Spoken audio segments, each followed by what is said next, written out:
Hi, Merrilee. So great to have you. Welcome to the Beyond Barriers podcast. Thank you. Thank you, Nikki. I appreciate it. This is going to be a super fun conversation because you are a pioneer and a maverick, and I can't wait for our audience to get to know you and learn from you because I have learned so much from you over the years.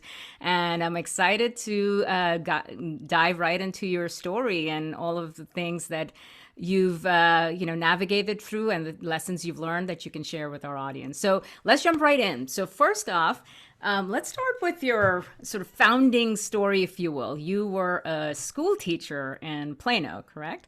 Correct. And so tell us about how did you go from being a teacher to transitioning into entrepreneurship? Well, it was about 12 years ago, and my school came to me. I was a high school teacher in Plano, Texas, and school came to me and said they'd pay for my MBA if I wanted to go get it. And I was like, yeah, I want my MBA. If you're paying, I'll go get it. So got my MBA, and I was grading papers by the pool and came up with this idea. I was having a cocktail grading papers by the pool, just more specifically. But I thought it was back in 2008, 2009. And I was trying to think, because that was kind of in the middle of a recession, what survives in good times and bad, Mm. and what makes money, what kind of businesses make money. And I was getting this MBA and had to do a master's degree thesis project. And so I had this little round votive candle from Sweden next to me, and I thought it'd be cool to make a little alcoholic party ball. And so I came up with this concept of a ready to drink cocktail that was single serve. You didn't have to buy a 4-pack or a 6-pack. You could mix and match the flavors, buy it by the ball. And I wanted to make this round cocktail ball. I didn't know how, and I didn't have any experience, and I didn't know what I was doing, but it was my idea. And so the more I started researching it and getting into it, I figured out how to do it and drew the design and got the patent, got the mold, did everything. And then I got my permits to actually go for it and do it. So that was the start of my company, BuzzBallz's. So what I do is I make alcoholic beverages, and namely BuzzBallz's, which are little cocktails in a round ball Mhm. shaped container. But I also make all kinds of other things too, like rum and gin and bourbon and vodka. And then I make ready to drink cocktails in bottles, that sell at grocery stores. So Wow. that's kind of my story in a nutshell. I mean, and now, one thing that's really funny is I didn't know I was making history by doing it. I'm the only woman-owned distillery, winery, brewery combo in the whole United States. Wow. Yeah, didn't know that. Making history. That is incredible. And all of that started from an idea Yeah. in business school. So, tracing back to when you first thought of that, when you looked at that votive candle and said, you want to make a beverage in that shape, from there to actually sort of making it real and launching it, how long was that time period? 9 months. Wow. Yeah, it was That, like having a baby. So it was from the time I launched it, or came up with the concept, to getting all the permits and federal and state requirements completed, mhm. and getting rent on a warehouse, because you can't do this stuff in your house. So I had to have a physical warehouse space and had to go through all the legal compliance. It was very complicated. And then had to have tanks and machinery and all that kind of stuff, and had to sell the product to somebody so I could get a small SBA loan. So that whole process, I schmoozed my way through it and got it done in 9 months. Usually it Wow. takes people like 18. So I Right. was, I was going to say that seems extremely fast because it's not just about the number of things that need to get done. It's actually the hesitation and self-doubt and the no, no, complexity no of it. hesitation or self-doubt. It was the waiting on other people to get back to me. Right. How Right. long does it take to get State Farm to give me a bond? Or how long does it take for the Federal Alcohol, Tobacco Tax and Trade Bureau to get back to me with a permit? Did I Hmm. do it right? So Hmm. they get to it in their own time. Right. So, we hear from our audience and many of the cohort members that we work with that even when they have a vision and they have this idea, what holds them back is the tyranny of the how. I don't know how to do it, and I'm afraid to even embark on it. And I started taking those first steps, and things got too complicated, and now I'm afraid I'm going to fail. What advice would you give to someone who's caught in that and just stuck? where they're not moving forward towards it? I would think they aren't entrepreneurs if they get stuck in that, Mm, because an entrepreneur is a little more fearless. They dig, they do research, and they're like a charging bull, and it's not like they don't like to follow rules, but they will Google things to death and figure out how something's done. But, I think that if you get stuck or need motivation or need, things like that, either you aren't researching enough, you need to go out there and dig, and you need to ask the people that are involved in that. Go take a tour of their facility, go ask for advice. mm, People love to give advice, so yeah. ask them, and a lot of times, I get people from all over, probably once a week, somebody saying, I want to get into the ready to drink cocktail space. I want you to teach me how to compete with you at your business, ironic, but yeah, I get Yeah. that. Yeah. So the other big obstacle often tends to be funding, or just even knowing how to bootstrap that initial stage. How did Yeah. you go about doing that? I Because found a especially in, customer. oh, Yeah. okay. You find a customer. You create the item if it's a customer product, a consumer product, and then you show it around. You create a sell sheet of what it looks like and how many colors does it come in and how big is it and how much does it weigh and how are you going to pack it and how do you display it? Who's the Mhm. competitive set? How much you going to charge for it? You create the sales sheet that basically you take out to your prospective buyers and say, here's what I got. Here's some samples. Try it out. Mhm. Once you get some nibbles and figure out who your buyer's going to be, and you get a contract or an offer or a purchase order, that's when you go to the bank Mm. and you say, I have a buyer. This is going to sell. And it's not like my friend's mom is going to buy this or my brother's friend is going to buy this. It's a real qualified buyer. Mhm. Yeah. Now, getting into retail distribution is very, very challenging. Um, it can be a barrier for a lot of people to get into, but it hasn't, stopped you. So, what has worked for you in that, and how did you again navigate through some of those barriers? Well, you start with the independent stores first, Mm. not the big chain stores. You don't go hit Walmart right off the bat, or something like that. You go to somebody that's not a chain.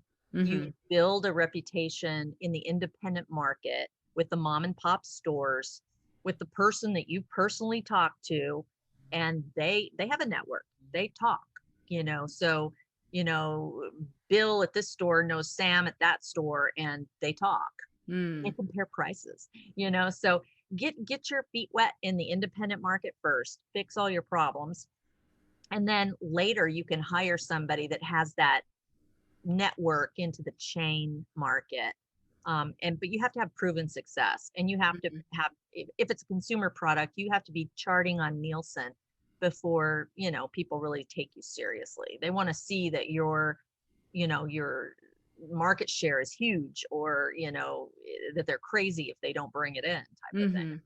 But some things you can do too is attend trade shows to get more customers. You can also send out those sell sheets that I was telling you about to start. You can send out a mailer to every single retail store in the area, in your territory. Lick and stamp letters and send those out, because you can't personally go to all these places. But Right. they'll go to their distributor and say, what is this? I got this in the mail. Mm-hmm. I'm interested in this. So you can kind Gotcha. of grow it that way too. So one of the things that really stands out about BuzzBallz is that it's not just about the beverage; it's the brand, which is so distinctive, and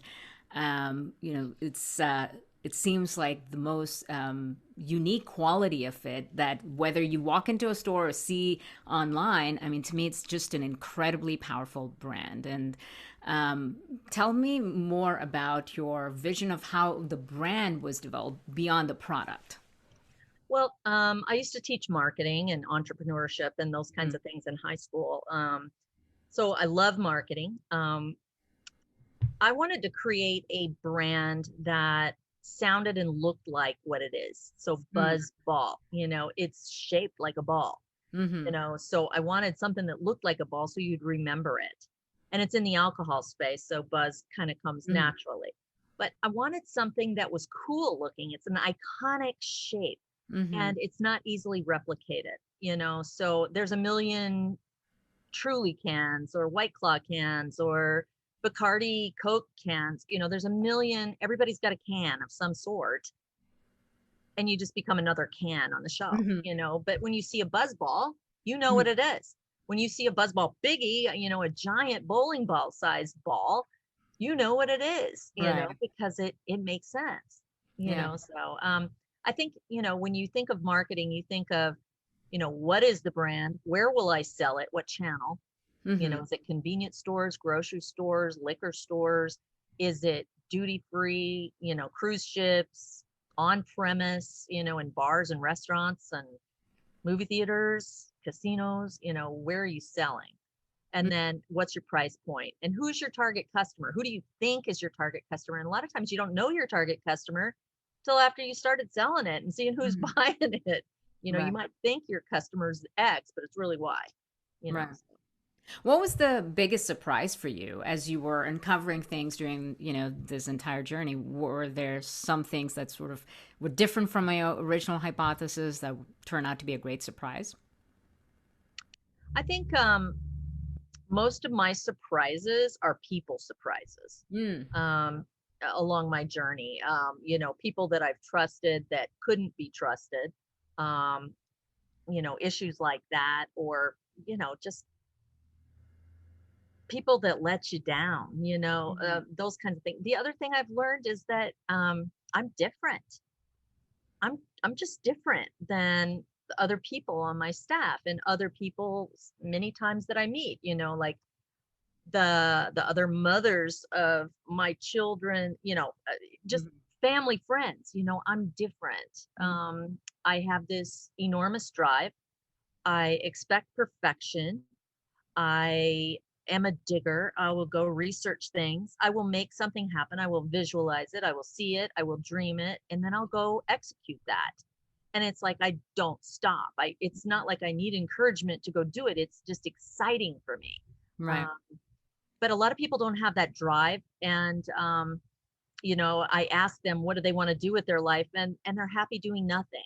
you know some of them are just happy playing golf or Right. happy, or raising kids, or all those things are great and worthwhile. It's just, what gives me a personal buzz Mhm. is, achievement, and it's Mhm. exciting, and it's legacy, and all those things. So you mentioned, the word different, and how Yeah. has that played out for you on a personal level? Yes, you're different from a lot of people around you, especially maybe a lot of women around you, but what has been the personal implication perhaps and how Yeah. you sort of dealt with that emotionally? Well, when I used to work for someone else, being different wasn't cool, because when I was different, I was, bossy. I was a bitch. I was, all kinds of things that they called me. I was annoying, I'm sure. I talked too much, or I pushed too hard, or um, I aggravated somebody because they didn't like the way I approached something, or I was too direct, or, things like that. So when you work for someone else and you have this kind of personality, it's Mm-hmm. easy to steamroll people. Mm-hmm. But when you're the boss and you steamroll people, you get shit done, Hmm. So Yeah. there's like, it depends on which camp you're in, Right. whether, how hard you tread. Right. So personally, and at home, I'm the boss of everything at home, and I'm the boss of my family, and my sons sometimes, because we're a family owned business, sometimes my sons have to say, Mom, you're not the boss over here right now. I just need help with my washer, Yeah. and I'm like, do it this way, check Yeah. that, do that. That's fascinating. Well, I get similar feedback, so I can relate to that. So, being a family-owned business is, um, you know, has so much beauty in it because it's such a great way to contribute towards something and to build something together, deepens the ties, but can also become the most dominant theme, at home, over dinner, at holidays, and all of that. What has helped you all find, perhaps, like, how do you translate the relationship in the workplace to home? Because in your case, it's your husband, your kids, everyone's involved, right? Yeah, we do end up talking work, quite a bit. But I think we're just such good friends in general. We like each other, genuinely like and love each other, that it's not bad. Sometimes we have to say, okay, I just don't want to talk about work right now. But normally we have common goals, common interests, and we solve problems that way. Yeah. Like I could be like two doors down from my husband and really not see him all day long because he's the CFO and he's out doing what he does. I'm out doing what I do. Mm. And Alex is the president, and Andrew's working on operations, and Jordan's in procurement, and I'm just we're all doing our thing to the best of our ability to help grow this company. Yeah. And our staff is part of our family too. We treat Mhm. them like family as well, you Right. know. So So you mentioned something a little earlier about the biggest surprises have been with people, including the ones that were a disappointment or setbacks in that case. It's a common theme I hear from so many of my entrepreneur friends throughout their journey. It's the people aspect becomes the most complex and challenging one to deal with. What has been sort of what guidance would you give, especially for early stage entrepreneurs that are building their teams, maybe building partnerships with co-founders and so forth? What guidance would you give in terms of navigating through those relationships, but also dealing with expected things like you hire someone and it doesn't turn out the way it is and you get blasted online and things like that? Share a little bit maybe about your experience and what principles have you learned from that? I think the key experience that everybody has is to trust their instinct. If they think something's wrong, it is wrong. You may not know why it's wrong, Mm-hmm. but trust your instinct on that. Trust your gut, because 99% of the time it's right. It's kind of like a boyfriend and girlfriend who can't get along and something's wrong, but he's lying about whatever, but you keep trying and keep trying and keep trying, and you're just treading water and getting nowhere, Yeah. So trust your instinct with people. I had a guy that worked for me that was over my operations. He was a great guy. I loved this guy to death. So happy he came to work for me. Worked for me for about 6 months, and asked for ownership in my business as well. And my son and I discussed it. It's a family owned company, so it was a big deal to give somebody a percent of our business. And we thought this guy could possibly help us, launch, into a bigger company. We offered him a partial share of our company. He came back and said, "Thank you very much, but I'm resigning actually. Want to stay home, take care of my family. My kids are only little ones." And I found out 2 months later he was working for my competition. And he had also stocked up on trying to make a knockoff BuzzBall. And so he had copied all my formulas. He had copied all of my permits. So he went to the school of Merrilee to learn how to do it so he could do it on his own and copy me and knock me off. So I named a brand after him called Crooked Fox. It's a bourbon. So it was kind of a lesson learned for me, trust your own instincts. When you think something's wrong, it is wrong. The other thing I learned is to cut bait quick. So if you hire somebody and they're a deadbeat, Mm-hmm. and they just don't seem to be getting anything done, you need to let them go, or you need to talk to them, but if they don't get better, you can't keep holding on to bad people. You have to cut bait, because what happens is it disgruntles all the other people that are good, and they just hate working there all of a sudden. Yeah. I had one guy that worked for me I knew for 20 years, but he was an alcoholic, and he would take a nap under his desk at work, or would find him on a couch somewhere in his car. He just was like on drugs and an alcoholic, and we didn't know. We were like, where is he? Where is he? Come to find out, that's where he was. We had to let him go. We also had people, we call them lovable losers, people that, everybody loves them. They talk to everybody. They're very socially out there. Everybody loves them, but they don't get anything done, So those are the ones you have to put on a strict plan and say, okay, here's your performance indicators. And if you don't hit these, I'm sorry, you have to go. We love you, but we got to go.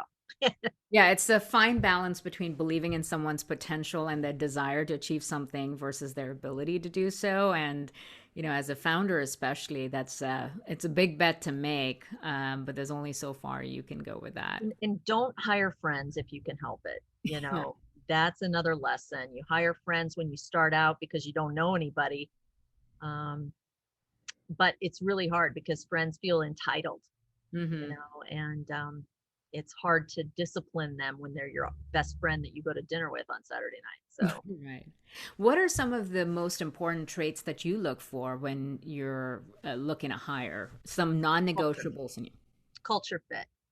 I think if they have the aptitude to do the job Mm-hmm. and the desire to do the job, do they have the culture fit? Mm-hmm. Do they look, walk, smell, taste like our child? Yeah. That kind of thing. It's kind of like, do they fit into our personality?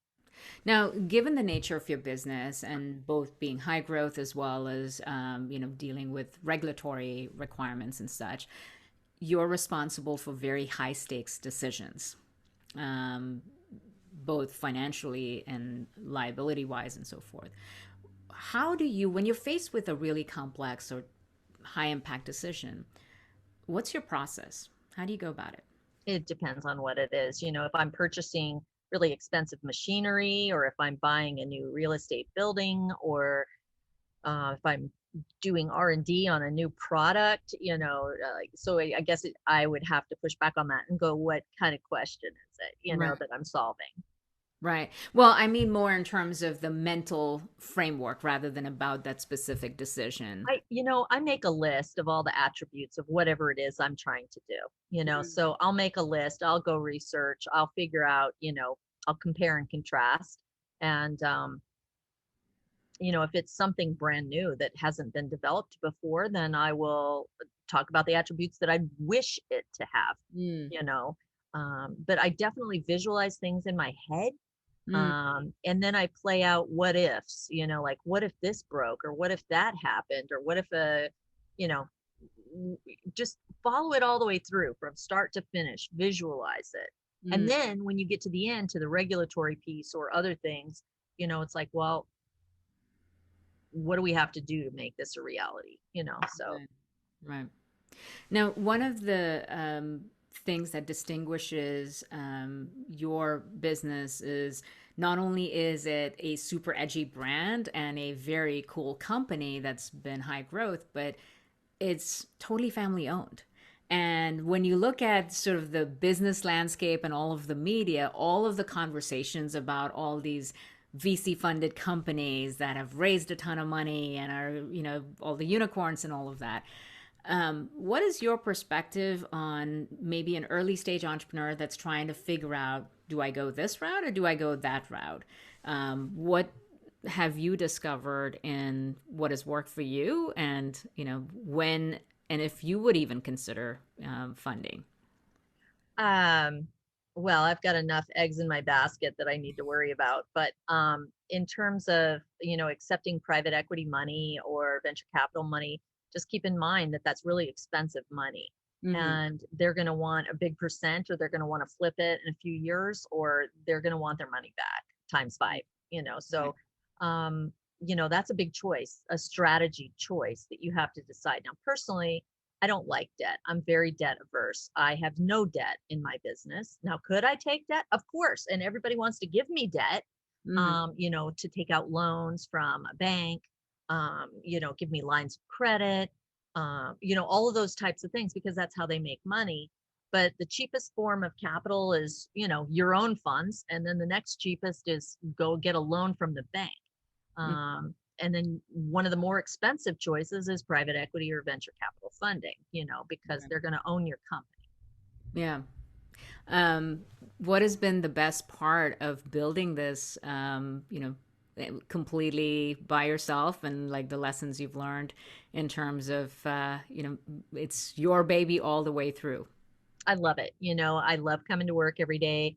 I love knowing that I employ 250 people. I love that we're family focused. I mean, even when COVID hit, we were all scared. We just kept Hmm. up communication. We weren't sure we were an essential business. We made hand sanitizer for all the first responders. And then we started a little kids school for remote learning. We hired a Texas education agency teacher and an aide and started our little remote school here at work for our employees so that their kids could come to work with them, because my employees can't stay home and work from home. So yeah, I, I just think that, it gives me a lot of satisfaction to own this company and to have the creative license to go out there and make and build things. That's the fun part of it Mm. for me. Running the business itself, doing the taxes, keeping up with the bills, that kind of stuff, doing HR management, that's not fun for me.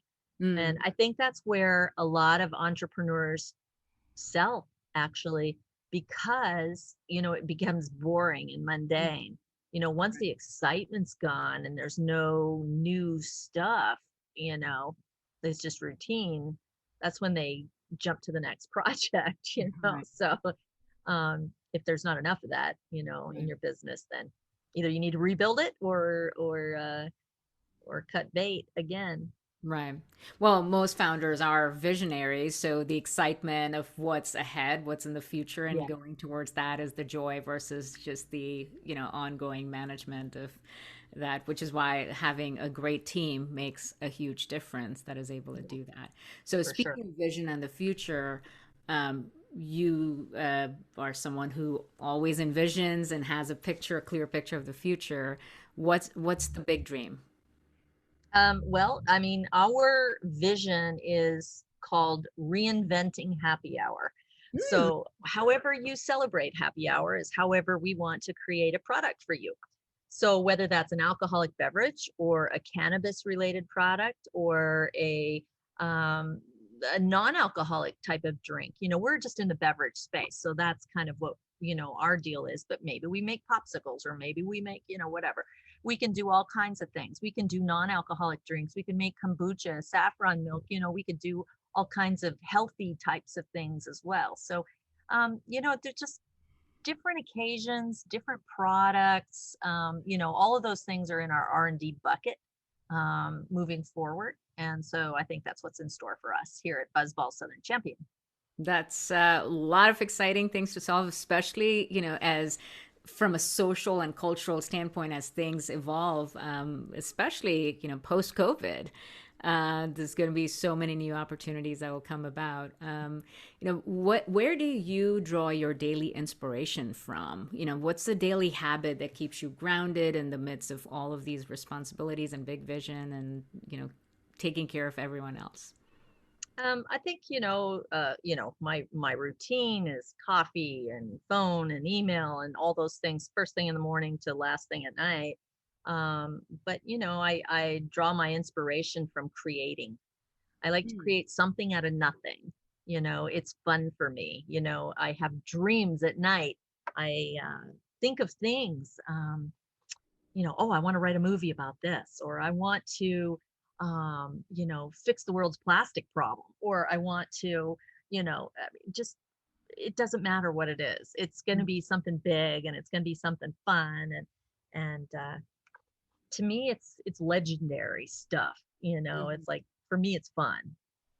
Dreaming big and making it Yeah. happen. Yeah. And just following that dream, visualizing it and seeing Right. it, going and making it happen is exciting.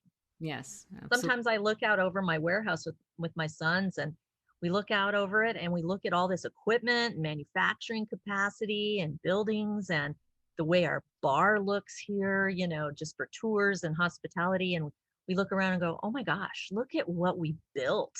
It's like people go, how did you do this? And it's not like it happened overnight. It happened over a series of, 10, 12 years.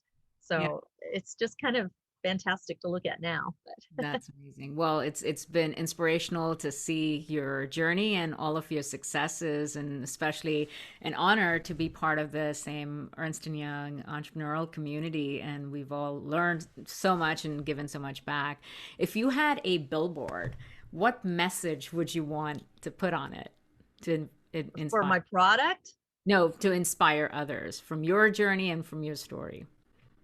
ooh, probably, I mean, it sounds cliche, either dream big or make it happen or something like that, just those kinds of inspirational things, I think.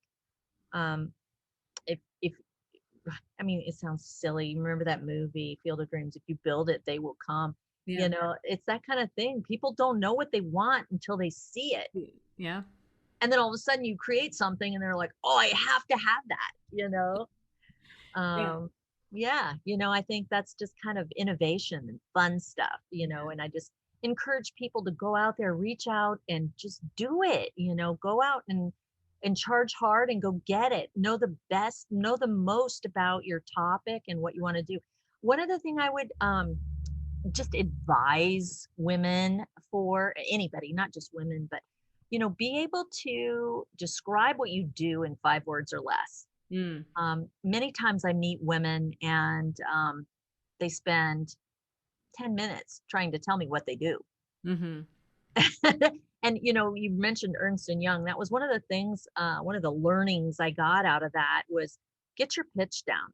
Right. I make booze. That's the short and sweet of it. I make booze. That's less than 5 words. So people know what I do. But, I'm Merrilee Kick, come from Dallas, Texas. I own BuzzBallz's Southern Champion. It's an alcohol manufacturing company that creates BuzzBallz's, little cocktails that sell in liquor stores, convenience stores, drug stores, liquor store, et cetera, in 50 states and 21 countries, those kinds of things. So be able to get your pitch down so that when you talk to somebody, within 1 minute, they know who you are and what you do. And therefore how what they can do for you, and also knowing how what to ask for help. Absolutely. I think that a lot of women struggle there. They get stuck there.